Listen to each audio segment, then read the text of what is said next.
नमस्कार, Kaithal breaking news देख रहे हैं आप और फिर एक बार हम जुड़े हैं उन मुद्दों को लेकर जो मुद्दे आपसे जुड़े हुए हैं। जी हाँ, जो आप हमें देख रहे हैं आपसे जुड़े हुए हैं, जनता से जुड़े हुए हैं और सामाजिक सरोकार से जुड़े हुए हैं। उन्हीं बातों को लेकर हमारे साथ जुड़े हैं पुंडरी विधानसभा में पूर्व में जेजेपी के प्रत्याशी रहे राजू ढुलपाई जी। बहुत बहुत स्वागत है आपका। धन्यवाद संदीप भाई।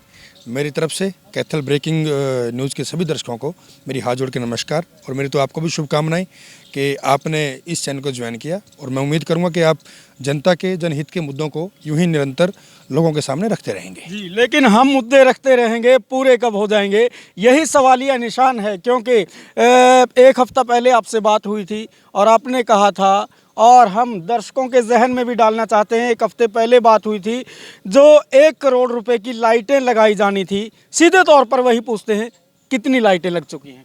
नहीं, बिल्कुल भी नहीं। मैंने आपको उस दिन भी कहा था कि भी हमने जो हाबड़ी मोड़ से जो लाइटें लगनी है पुंडरी के अंदर, हम उसकी शुरुआत करने वाले थे। कहीं ना कहीं उसमें राजनीतिक कोई दखलंदाजी थी। तो वो हमारी ये है कि हम सोमवार या मंगलवार से उसको दोबारा हम लाइटों को लगाना शुरू कर देंगे।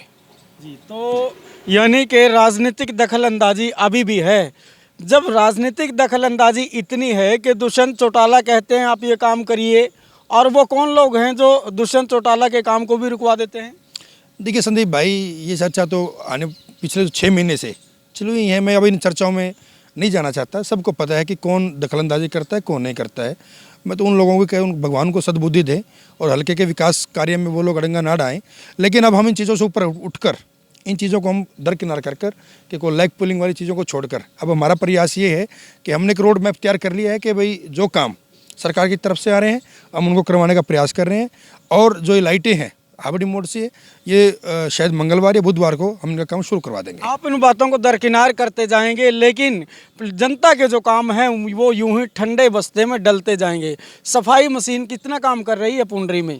बिल्कुल अहम मुद्दा है संदीप भाई। मैं तो इसको, आप मेरे सामने आए हैं, मैंने तो अखबारों के माध्यम से, ये पत्रकारों से बात भी की थी। पुंडरी के अंदर जो सफाई मशीन, मैंने उस बात का बड़ा गौर किया। मैंने उस बात की इंक्वायरी निकलवाई कि जो पुंडरी के अंदर शाम को सफाई मशीन चलती है, इसका क्या बजट है, ये किसके कहने पे चली हुई है, इसका टेंडर किसको अलॉट होता है और ये कहाँ काम कर रही है। तो मैंने देखा कि जो ये सफाई मशीन है इसको 4 लाख रुपए पर मंथ इसका बिल बनता है, कभी 3 कभी 4 इस तरीके से बनता है। और शाम को ये 1-2 घंटा चलती है। और काम इसका क्या होता है, जो डिवाइडर बने हुए हैं पुंडरी के अंदर, उन डिवाइडरों के पास जो मिट्टी जमा होती है उनको सफाई करना। लेकिन मैंने वहाँ पर दुकानदारों से बात की, मैंने वहाँ पर देखा कि वो मिट्टी जो की त्यों पड़ी होती है। सुबह जब आम लोग वहाँ पे आते हैं तो वो मिट्टी उड़ रही होती है। तो मैंने चर्चा की, मैंने पूछा उनसे कि भाई यहाँ पर तो कोई मशीन है जो शाम को रात को इनकी सफाई करती है, लेकिन फिर भी इतनी मिट्टी है। तो मैंने वो नगर पालिका के अंदर पता भी किया, उसका 4 लाख का बिल बनता है। और वो तो मेरे को बड़ा हैरान हूँ इस बात से कि वो मशीन नहीं, वो सफ़ेद आती है, सिर्फ दिखाने का है कि 4 लाख का बिल बन जाता है। जो कर्मचारी है उनकी मिली भगत करके, और ये जो ठेकेदार है ये जो जनता का पैसा है खा रहे हैं और सफाई के नाम पर बिल्कुल कुछ भी नहीं है।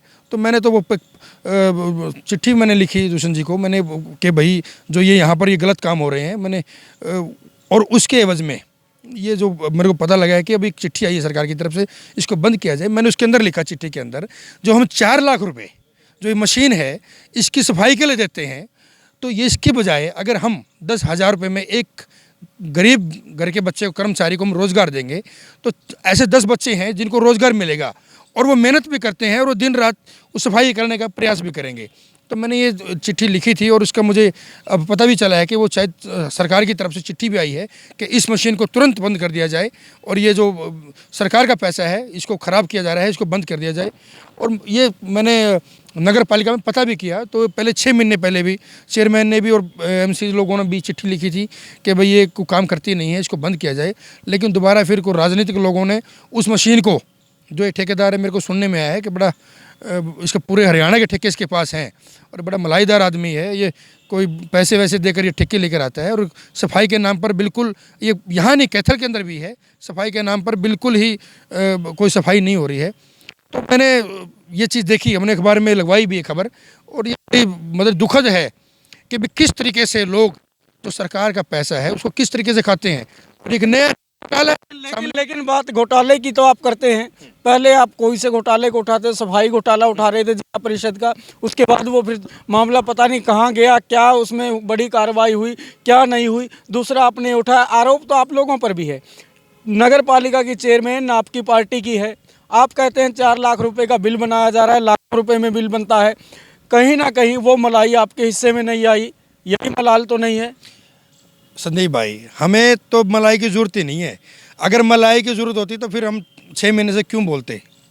क्या क्या मलाई, क्या पैसे? सिर्फ पैसे सब कुछ होते हैं। लेकिन लोग कह रहे हैं, लोग ये कह रहे हैं कि राजू भाई जानबूझकर अखबारों में सुर्खियां बनते हैं और फिर जो है वो प्रेशर डालते हैं कि जो मलाई कहीं।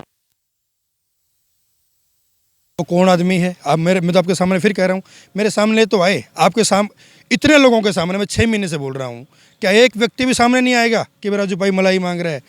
हमारा मकसद सिर्फ संदीप भाई, हम जनहित के मुद्दे उठाते हैं और उठाते रहेंगे। जिसके भी जो भी कर्मचारी, जो भी नेता गलत काम करेगा उसको तो फिर राजू भाई नहीं छोड़ेगा भाई, हम तो उठाएंगे। हमारा मकसद कितने अधिकारियों और कितने नेताओं पर गाज गिरवाई? संदीप भाई मुझे बताइए, गाज गिरना सरकार का काम है। क्या गलत काम होते रहें, कार्रवाई ना हो तो ना बोलूँ मैं मुद्दे ना उठाऊं? मेरे को लोगों ने मुद्दे उठाने के लिए चुना है। सरकार का कार्रवाई करना सरकार के नॉलेज में मैटर नहीं होता है। राजू भाई बोल रहे हैं, अखबारों की सुर्खियां बनती है, मीडिया में मामला आता है, क्या सरकार की तरफ बात नहीं जाती है? क्या सरकार उसमें इंक्वायरी नहीं करवा सकती? अगर कोई कर्मचारी करता है तो क्या वहाँ का कंसर्न विधायक है, क्या वो उस पर कार्रवाई नहीं करवा सकता? क्या मैं भी और लोगों की तरह अपने कान में उंगली देकर बैठ जाऊं कि ये लोग खाते रहेंगे, पीते रहेंगे, कार्रवाई तो होती नहीं है, मैं मुद्दे ना उठाऊं? हमारा मकसद क्या है? मेरा मकसद ये है कि कार्रवाई चाहे सरकार ना करे, लेकिन जो गलत काम हो रहे हैं उसको उठाने से पीछे हम नहीं रहेंगे। लेकिन अगर सीधे तौर पर कहें कि आप सीधे तौर पर आरोप तो लगा देते हैं, लेकिन जब कोई कार्रवाई नहीं होती है तो सरकार में हिस्सेदारी का फ़ायदा क्या हुआ? क्योंकि आपकी विधानसभा से तो इंडिपेंडेंट भी जीत कर आ सकते हैं। सुनिए, मैंने संदीप भाई, मैं शुरू से एक ही बात कहता रहा हूँ, हमने चुनाव लड़ा, हम बेशक सरकार में हैं, लेकिन मैं हारा हुआ उम्मीदवार हूँ, विपक्ष में भी हूँ। मेरा मकसद क्या है? मैं हर वो चीज़ उठाता हूँ जो मेरे सामने, मेरे नॉलेज में आती है कि भाई यहाँ पर गलत काम हो रहा है, उसको उठाना मेरा फ़र्ज़ है, मेरा दायित्व है। अगर मैं उसको नहीं उठाऊँगा तो कौन उठाएगा? संदीप भाई, मैं तो समझ तौर पर मैं जो कोई भी गलत काम होता है मैं उसको सामने उजागर करता हूँ कि यहाँ पर इस विभाग में गलत काम हो रहा है। तो क्या फिर जो बैठे सरकार में लोग हैं या कोई हमारे कंसर्न विधायक है, क्या उनका फ़र्ज़ नहीं बनता कि भाई अगर इस कोई बात यहाँ उठाई गई है तो उस पर कोई कार्रवाई करे? तो मेरा तो सीधा सा मतलब है संदीप भाई, मैं तो सिर्फ यही बात कह रहा हूँ कि हम ना डरने वाले ना दबने वाले हैं। कोई इल्ज़ाम लगाता है, कुछ तो लोग कहेंगे जिनके खिलाफ हम बोलेंगे, फिर जिनका कोई समर्थक है या जिनका कोई फेवरेट आदमी है जो जिनका है, बोलने के लिए तो मुद्दे आप लोग देते हैं उनको। 75% आरक्षण प्राइवेट जो है नौकरियों में आप दे रहे थे, वो ठंडे बस्ते में यानी कि पंजाब और हरियाणा हाईकोर्ट ने स्टे लगा दिया और अब विपक्ष को कहने का मौका मिल गया कि ये तो केवल पब्लिसिटी स्टंट था, युवाओं को रोजगार के नाम पर केवल लॉलीपॉप दिया जा रहा है। आप मुझे संदीप भाई ये बताइए, क्या सरकार ने ठंडे बस्ते में डाला है? सरकार तो 75% का जो आरक्षण था युवाओं के लिए रोजगार के अंदर, उसको लेकर आई है। क्या हमने किसी आदमी को खड़ा कर दिया कि आप हाई कोर्ट में जाएं और आप इसको स्टे करवा दें? विपक्ष के लोग तो क्या आप लोग बिना सोचे समझे इस तरह के कानून बना देते? पहले किसान आंदोलन की बात ले लीजिए। आप मुझे बताइए, कोई पोस्ट निकलती है, कोई भी, ये इतनी दुनिया है, यहाँ पर एक भी आदमी क्या ऐसा है कि जो हर फैसले से खुश होता है? वो जो उद्योगपति हैं, कोई ऐसे हैं जो नहीं चाहते कि हरियाणा के लोगों का वहाँ उसके अंदर रोज़गार के अंदर हिस्सेदारी हो? जो लोग थे, उद्योगपति थे, वो चले गए हाई कोर्ट के अंदर। लेकिन सरकार दोबारा फिर हमने सुप्रीम कोर्ट के अंदर दुष्यंत जी इस मुद्दे को लेकर जा रहे हैं। हमें पूर्ण विश्वास है कि जो सुप्रीम कोर्ट है उसमें से इस मामले में हमें रिलीफ मिलेगा और ये सटे हटेगा और दोबारा फिर हरियाणा के जो लोग हैं, जो युवा हैं, उनको 75% के अंदर आरक्षण मिलेगा। आप लोग चुनाव करवाने से क्यों डर रहे हैं? चुनाव 1 साल लेट हो गया और लोग इंतज़ार कर रहे हैं। सीधे तौर पर लोग ये कहने लगे हैं कि आपकी सरकार अब चुनावों से भाग रही है। जिन लोगों को ये लगता है कि मैं फिर वही बात, कुछ तो लोग कहेंगे, किसने कहा? हमने तो जब ये 33% का जो लोग कह रहे हैं वो जायज़ बात है, क्योंकि आपको मानना पड़ेगा चुनाव लेट हुए हैं। आप मुझे बताइए, किसान आंदोलन था, एजिटेशन चला हुआ था, उस वक्त स्थितियाँ ऐसी नहीं थी कि चुनाव हो सकता है।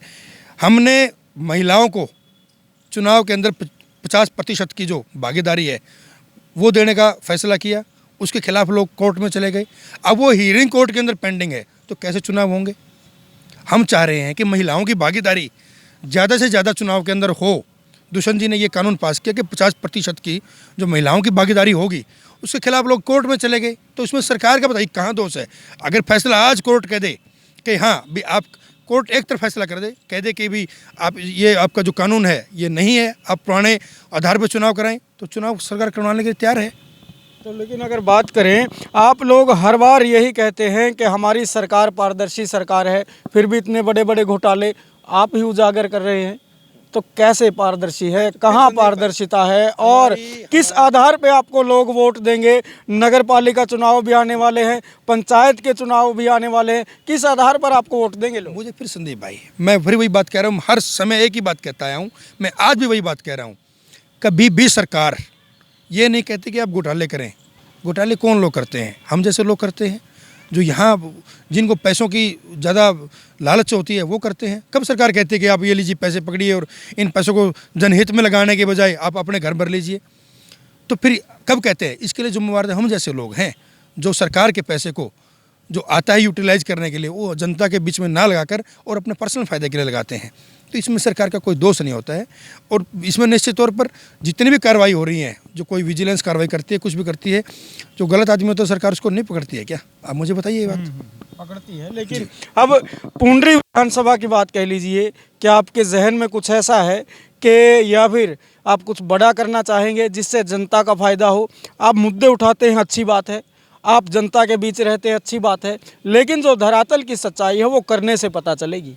क्या कुछ करने की मंशा है, क्या सोच रखा है आपने ताकि भविष्य में जनता को सीधे तौर पर लाभ पहुंचे? बिल्कुल संदीप भाई, दो चीज़ें होती हैं। अगर आपको कोई चीज़, जो आप मेरे से सवाल आज ये कर रहे हैं, कल अगर जनता मुझे मौका दे, मैं विधायक बनता हूँ, मुझे जनता की सेवा करने का मौका मिले, जो रोड मैप है, अगर मैं जो काम करना चाहता हूँ, उनको आप ये मान के चलिए कि वो 90% अपनी तरफ से उन बातों पर फूल चढ़ा सकते हैं। अब मैं सरकार में हूँ, चाहे हम हारे भी हैं, लेकिन मेरी मंशा है, मैं वो चीज़ें हो चुकी है। अब हम एक नया, हम ये सोच रहे हैं कि हमारा हावड़ी मोड़ से लेकर हावड़ी होते हुए, पुंडरी हावड़ी मोड़ से लेकर हावड़ी होते हुए सिरसल, बदनारा, रुखसाना होते हुए असंध की तरफ एक रोड है हमारी पीडब्ल्यूडी के अंदर, उसको हम नया बनाने का प्रयास करेंगे। ये रोड मैप बात चली हुई है, सीएम अनाउंसमेंट से इसकी घोषणा हो चुकी है और पीडब्ल्यूडी इसको बनाएगा, तो 5-5 फुट सड़क चौड़ी होगी। इससे निश्चित तौर पर जो लोग हैं असंध से लेकर जो पटियाला की तरफ लोग निकलते हैं, उनको निश्चित तौर पर यह लाभ होगा। हमारा बड़ा जल्दी प्रयास है कि पीडब्ल्यूडी के अंदर इस सड़क को चौड़ा करवाया जाए और ये सड़क बड़ी बने। और जितने गांव के अंदर, मेरा तो ये प्रयास है कि जितने भी गांव के से हमारे पास डिमांड आ रही है, कम्युनिटी सेंटर हैं या कोई और जो एक मेरा ये प्रयास है कि पुंडरी के अंदर को ताऊ देवीलाल के नाम पर को बड़ा पार्क बनाया जाए। और मैंने पहले भी कहा था कि महिला कॉलेज हम पाई की तरफ हमारा ये भी प्रयास है कि वो भी बन जाए। और सबसे ज़्यादा तो गलियाँ और ये नालियाँ अगर ये बनती हैं तो इसका ज़्यादा बेनिफिट लोगों को होता है, क्योंकि गांव अगर साफ़ सुथरे रहेंगे, लोगों को आने जाने में दिक्कत नहीं होगी। तो मेरा तो ये प्रयास है कि गलियाँ नालियाँ जितनी भी हैं वो लोगों के खेतों के कच्चे रास्ते हैं वो पक्के हो जाएं, ताकि क्योंकि एक खेत का रास्ता है वो वहाँ पर 150-200 परिवारों को जोड़ता है, वो खेत में आने जाना होता है, पशु लेके जाते हैं। तो अगर इस तरह के विकास के कार्य है, अगर ये चीज़ें बने तो लोगों को आम फ़ायदा होगा। मेरा यही प्रयास होता है कि जिस भी गांव से, जिस भी लोगों की जहां भी डिमांड आती है, मैं उनका एस्टीमेट बनवाकर दुष्यंत जी के पास भिजवाता हूं और उनके फिर पैसे आते हैं तो वो गलियां और नालियां हैं जो बनवाई जाएं। तो तमाम मुद्दों को लेकर हम बातचीत कर रहे थे, गांव, गरीब, किसान, गली नाली, तमाम मुद्दों पर चर्चा कर चुके हैं राजू ढुलपाई के साथ। लेकिन इन बातों का आपके साथ कितना सरोकार है, सामाजिक मुद्दों से कितना सरोकार है, आप हमें कमेंट के माध्यम से भी ज़रूर बताइएगा।